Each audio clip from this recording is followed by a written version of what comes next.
Susah nggak ya membangun tim kerja, apalagi kalau membangun tim dalam suasana yang chaos ya.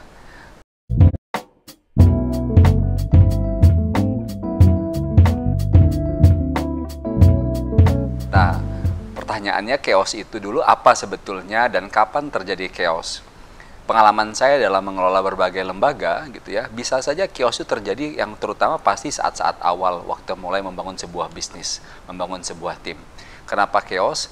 Karena sebagus apapun sistem yang kita punya, pasti tim sedang mencoba mencari tahu cara bekerja sama. Itu dulu satu.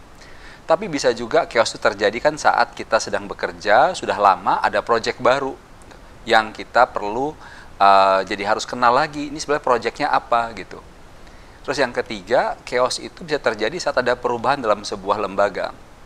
Saya pernah lakukan ini ya ketika salah satu lembaga yang saya pimpin itu, saya rasa kok performanya begitu-gitu saja gitu. Sehingga saya lihat anggota-anggota tim saya bekerjanya dari waktu ke waktu tidak dinamis ya, cenderung monoton. Jadi terus bagaimana dong kalau melihat chaos-chaos semacam ini? Langkah pertama selalu saja saya tekankan dan pengalaman saya juga menunjukkan bahwa perlu waktu. Tapi bukan waktu yang kayak dibiarin begitu aja mau sampai kapan jadinya gitu. Tapi waktu yang difasilitasi untuk berkomunikasi. Jadi kita identifikasi dulu sebenarnya yang tidak dipahami itu apa sehingga munculnya chaos gitu. Nah, kalau kita bicara tentang tadi ada waktu difasilitasi, sebetulnya esensi yang harus terjadi saat proses fasilitasi itu apa sih sebetulnya? Nah, di sini nih yang kalau kembali lagi ya pengalaman saya bekerja selama ini, kemauan orang tim kerja untuk belajar.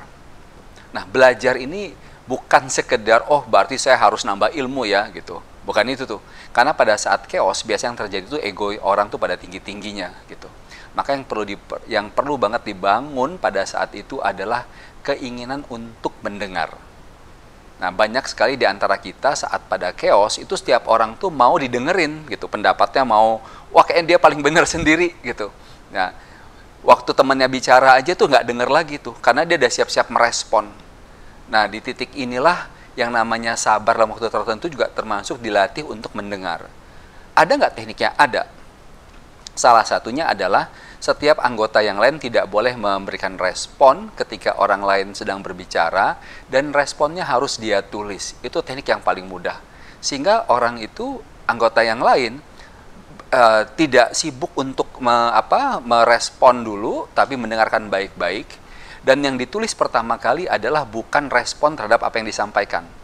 Tapi yang ditulis pertama kali adalah apa yang dia pahami dari yang dia dengar itu. Nah, dengan demikian, anggota tim itu bisa lebih waspada ya, bahwa sebetulnya apa sih yang dibicarakan dan apa yang perlu saya respon.